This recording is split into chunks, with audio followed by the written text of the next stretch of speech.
Hi hello welcome back to Mitha's kitchen lifestyle. ಸ್ನೇಹಿತರೆ, ಇವತ್ತು ಹಲಸಿನಕಾಯಿಯನ್ನು ಉಪಯೋಗಿಸಿಕೊಂಡು ಒಂದು ರುಚಿಕರವಾದ ಒಂದು ರೆಸಿಪಿಯನ್ನು ಮಾಡುವ. ಹಾಗಾದ್ರೆ ಬನ್ನಿ ಆ ಮಿತಸ್ ಕಿಚನ್ಗೆ ಹೋಗುವ ರೆಸಿಪಿಯನ್ನು ನೋಡಿಕೊಂಡು ಬರುವ. ಇಲ್ಲಿ ಹಲಸಿನ ಸೋಳೆಯನ್ನೆಲ್ಲ ಕ್ಲೀನ್ ಮಾಡಿ ಇಟ್ಕೊಂಡಿದ್ದೇನೆ. ನೋಡಿ, ಹೊರಗಿದ್ದೆಲ್ಲ ನಾರ್ ತರ ಉಂಟಲ್ಲ ಅದನ್ನೆಲ್ಲ ತೆಗೆದಿದ್ದೇನೆ. ಬೀಜ ಮಾತ್ರ ಉಂಟು. ಇವಾಗ ಇನ್ನು ಬೀಜವನ್ನೆಲ್ಲ ತೆಗೆದು ಇದನ್ನು ಕ್ಲೀನ್ ಮಾಡಿ ಇಡುವ. ಫಸ್ಟಿಗೆ ಬೀಜವನ್ನೆಲ್ಲ ತೆಗೆದು ಈ ರೀತಿ ಮಾಡಿ ಇಟ್ಕೊಳ್ಳುವ. ಇಲ್ಲಿ ಹಲಸಿನ ಸೋಳೆಯಿಂದ ಬೀಜವನ್ನೆಲ್ಲ ತೆಗೆದಾಯಿತು. ಇನ್ನು ಇದನ್ನು ನಾವು ಕಟ್ ಮಾಡಿಕೊಳ್ಬೇಕು. ಅವನ್ನೆಲ್ಲ ಕಟ್ ಮಾಡಿಕೊಳ್ಳ. ನೋಡಿ, ಈ ರೀತಿ ಕಟ್ ಮಾಡಿದ್ರೆ ಆಯಿತು. ಈ ರೀತಿ ತುಂಬ ಚಿಕ್ಕದು ಬೇಡ, ಒಂದು ಸ್ವಲ್ಪ ದೊಡ್ಡದಿದ್ರೂ ಪರವಾಗಿಲ್ಲ. ಈ ರೀತಿ ಮಾಡಿಕೊಂಡ್ರೆ ಆಯಿತು. ಒಂದು ಹಲಸಿನ ಸೋಳೆಯನ್ನು 3 ಭಾಗವಾಗಿ ಮಾಡುವ. ಹಲಸಿನ ಬೀಜವನ್ನೆಲ್ಲ ಕಟ್ ಮಾಡಿಕೊಂಡಾಯಿತು. ನೋಡಿ, ಈ ಹದಕ್ಕೆ ಮಾಡಿಕೊಂಡಿದ್ದೇನೆ. ಇನ್ನು ಇದನ್ನು ನಾವು ಇಲ್ಲೊಂದು ಮಿಕ್ಸರ್ ಜಾರ್ ತಗೊಂಡಿದ್ದೇನೆ. ಅದಕ್ಕೆ ಈಗ ಒಂದು 3 ಕಾಯಿಮೆಣಸು ಹಾಕುವ. ಖಾರ ನೋಡಿಕೊಂಡು ಹಾಕಿ, ಖಾರ ಜಾಸ್ತಿ ಇದ್ರೆ ಕಡಿಮೆ ಮಾಡ್ಬೋದು. 1/4 ಟೀ ಸ್ಪೂನ್ ಅಷ್ಟು ಜೀರಿಗೆ, ಒಂದು 5 ಎಸಳು ಬೆಳ್ಳುಳ್ಳಿಯನ್ನು ಹಾಕಿದ್ದೇನೆ. ನಾನು ಇದಕ್ಕೀಗ ತೆಂಗಿನ ತುರಿಯನ್ನು ಹಾಕಿಕೊಳ್ತಾ ಇದ್ದೇನೆ. ಇನ್ನು ಇದನ್ನು ರುಬ್ಬಿಕೊಂಡು ಬರುವ. ನೀರು ಹಾಕ್ಲಿಕ್ಕಿಲ್ಲ, ಅಂತೆಯೇ ತುಂಬ ನಯ ಬೇಡ, ಸ್ವಲ್ಪ ತರಿ ತರಿ ಇದ್ರೂ ಪರವಾಗಿಲ್ಲ. ಇಲ್ಲಿ ರುಬ್ಬಿಕೊಂಡಾಯಿತು. ನೋಡಿ, ಹೀಗೆ ತರಿ ತರಿ ಉಂಟು, ನಯ ಮಾಡಲಿಲ್ಲ, ತುಂಬ ನೀರು ಕೂಡ ಹಾಕಲಿಲ್ಲ. ನೀರು ಹಾಕದೆ ಅಂತೆ ಇಟ್ಟು ರುಬ್ಬಿಕೊಂಡು ಬಂದದ್ದು. ಇಲ್ಲಿಗ ಕಟ್ ಮಾಡಿದಂಥ ಹಲಸಿನ ಸೋಳೆಯನ್ನು ಚೆನ್ನಾಗಿ ವಾಶ್ ಮಾಡಿದ್ದೇನೆ. ವಾಶ್ ಮಾಡಿ ಇಟ್ಟುಕೊಂಡಂತೆ ಈ ಮಣ್ಣಿನ ಪಾತ್ರೆಗೆ ಸ್ಟವ್ ಮೇಲೆ ಇಟ್ಟಿದ್ದೇನೆ. ಅದಕ್ಕೀಗ ನಾವು ಅರ್ಧ ಟೀ ಸ್ಪೂನ್ ಅಷ್ಟು ಅರಿಶಿನವನ್ನು ಹಾಕಿಕೊಳ್ಳುವ. ರುಚಿಗಾಗುವಷ್ಟು ಉಪ್ಪನ್ನು ಕೂಡ ಸೇರಿಸ್ತಾ ಇದ್ದೇನೆ. ಹೀಗೆ ಇದಕ್ಕೆ ಒಂದು ಸ್ವಲ್ಪ, ಒಂದು 1/4 ಕಪ್ಪಿನಷ್ಟು ನೀರನ್ನು ಹಾಕಿಕೊಳ್ಳುವ. ಜಾಸ್ತಿ ನೀರು ಬೇಡ, ಇದು ಬೇಗನೆ ಬೇಯ್ತದೆ ಕೂಡ. ಇಲ್ಲಿಗ 1 ಈರುಳ್ಳಿ ತಗೊಂಡಿದ್ದೇನೆ. 1 ಈರುಳ್ಳಿಯಲ್ಲಿ ಅರ್ಧ ಈರುಳ್ಳಿಯನ್ನು ಇದಕ್ಕೆ ಕಟ್ ಮಾಡಿ ಹಾಕ್ತಾ ಇದ್ದೇನೆ.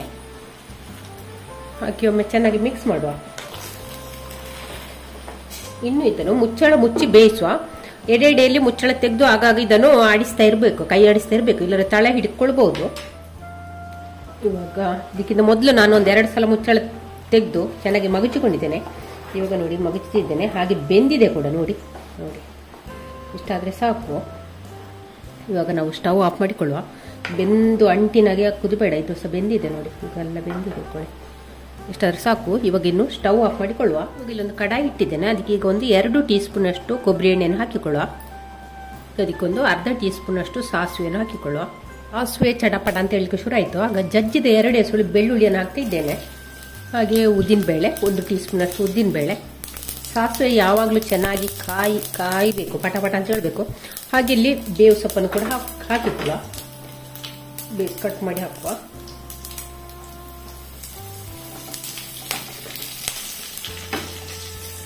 ಇವಾಗ ಇಲ್ಲಿ ಸಾಸಿವೆ ಕೂಡ ಚಟಪಟ ಅಂತ ಹೇಳಿತ್ತು, ಉದ್ದಿನ ಬೇಳೆ ಕೂಡ ಚೆನ್ನಾಗಿ ಕೆಂಪಗಾಗಿದೆ.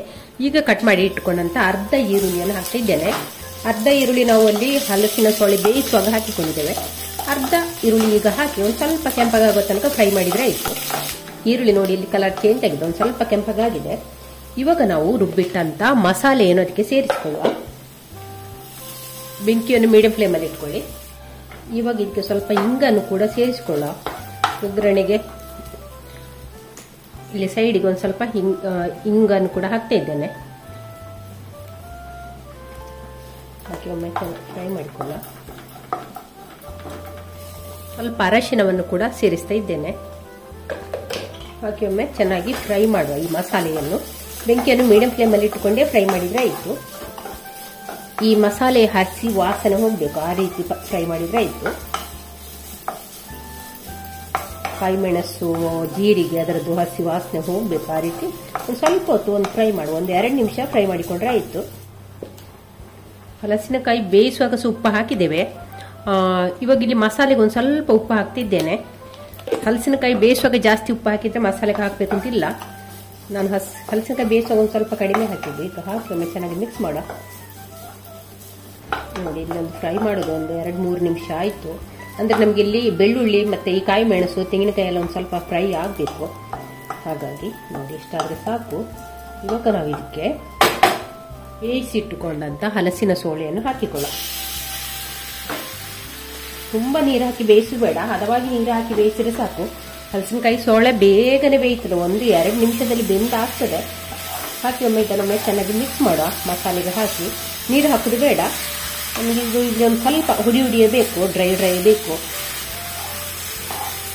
ಇವಾಗ ಇಲ್ಲಿ ನೋಡಿ ಚೆನ್ನಾಗಿ ಮಿಕ್ಸ್ ಮಾಡಿಕೊಂಡಾಯ್ತು. ಈಗ ಒಂದು ಮುಚ್ಚಳ ಮುಚ್ಚಿ ಒಂದು 2 ನಿಮಿಷ ಹೀಗೆ ಉಪ್ಪು ಹುಳಿ ಖಾರ ಎಲ್ಲ ಹಲಸಿನಕಾಯಿ ಒಳಗೆ ಇಳ್ಕೊಳ್ಬೇಕಲ್ಲ, ಹಾಗಾಗಿ 2 ನಿಮಿಷ ನಾವು ಹೀಗೆ ಮುಚ್ಚಿಟ್ಟು 2 ನಿಮಿಷ ನಂತರ ನಾನು ಮುಚ್ಚಳ ಇಟ್ಟಿದ್ದೇನೆ. ಆಮೇಲೆ ಚೆನ್ನಾಗಿ ಮಿಕ್ಸ್ ಮಾಡುವ. ಹುಳಿ ಅವಶ್ಯಕತೆ ಎಲ್ಲ ಇರುವುದಿಲ್ಲ, ಇದಕ್ಕೆ ಹುಳಿ ಎಲ್ಲ ಬೇಡ ಹಾಕೋದು. ಚೆನ್ನಾಗಿ ಮಿಕ್ಸ್ ಮಾಡುವ. ಇದು ನಮಗೆ ದೋಸೆ ಚಪಾತಿ ಪೂರಿ ಜೊತೆಗೆಲ್ಲ ತಿನ್ಲಿಕ್ಕೆ ಒಳ್ಳೇದಾಗ್ತದೆ. ಮತ್ತೆ ಅನ್ನದ ಜೊತೆ ಸೈಡ್ ಡಿಶ್ ಆಗಿ ತಿನ್ಲಿಕ್ಕೆ ಉಂಟಲ್ಲ ತುಂಬಾನೇ ಒಳ್ಳೇದಾಗ್ತದೆ. ಮತ್ತೆ ಇದನ್ನು ಅಂತೆಯೇ ಕೂಡ ತಿನ್ಬೋದು. ಒಂದು ಸ್ವಲ್ಪ ಖಾರ ಕಡಿಮೆ ಮಾಡಿದ್ರೆ ಅಂತೆಯೇ ತಿನ್ಬೋದು, ಸ್ವಲ್ಪ ಖಾರ ಜಾಸ್ತಿ ಮಾಡಿದ್ರೆ ಊಟಕ್ಕೆ ಕೂಡ ಒಳ್ಳೇದಾಗ್ತದೆ. ಹಾಗೆ ನೋಡಿ, ಇಷ್ಟ ಆದರೆ ಸಾಕು. ತುಂಬಾನೇ ಅದ್ಭುತವಾದ ಒಂದು ರೆಸಿಪಿ, ನೀವು ಕೂಡ ಟ್ರೈ ಮಾಡಿ. ಅಂದ್ರೆ ಈಗ ಹಲಸಿನ ಹಣ್ಣಿನ ಸೀಸನ್ ಅಲ್ವಾ, ನೀವು ಕೂಡ ಒಂದ್ಸಲ ಟ್ರೈ ಮಾಡಿ. ಈ ರೀತಿಯಲ್ಲಿ ತುಂಬಾನೇ ಒಳ್ಳೇದಾಗ್ತದೆ. ಪರಿಮಳ ಕೂಡ ತುಂಬಾ ಒಳ್ಳೆ ಪರಿಮಳ ಕೂಡ ಉಂಟು. ಇಷ್ಟ ಆದರೆ ಸಾಕು. ಈಗ ನಾವು ಸ್ಟವ್ ಆಫ್ ಮಾಡುವ. ಸ್ನೇಹಿತರೆ ನೋಡಿ, ನಮ್ಮ ಹಲಸಿನ ಸೊಳ್ಳೆಯ ಉಸ್ಲಿ ಎಷ್ಟು ಚೆನ್ನಾಗಿ ಬಂದಿದೆಲ್ಲ, ನೋಡಾಗ್ಲೇ ನಿಮಗೆ ಗೊತ್ತಾಗ್ಬೋದು ಚೆನ್ನಾಗಿ ಬಂದಿದೆ. ಹಾಗೆ ನೋಡಿ, ತುಂಬ ರುಚಿ ಕೂಡ ಅಷ್ಟೇ ಉಂಟು. ನೀವು ಕೂಡ ಒಂದ್ಸಲ ಟ್ರೈ ಮಾಡಿ. ಹಾಗೆ ವಿಡಿಯೋ ಇಷ್ಟ ಆದರೆ ಲೈಕ್, ಶೇರ್, ಕಮೆಂಟ್.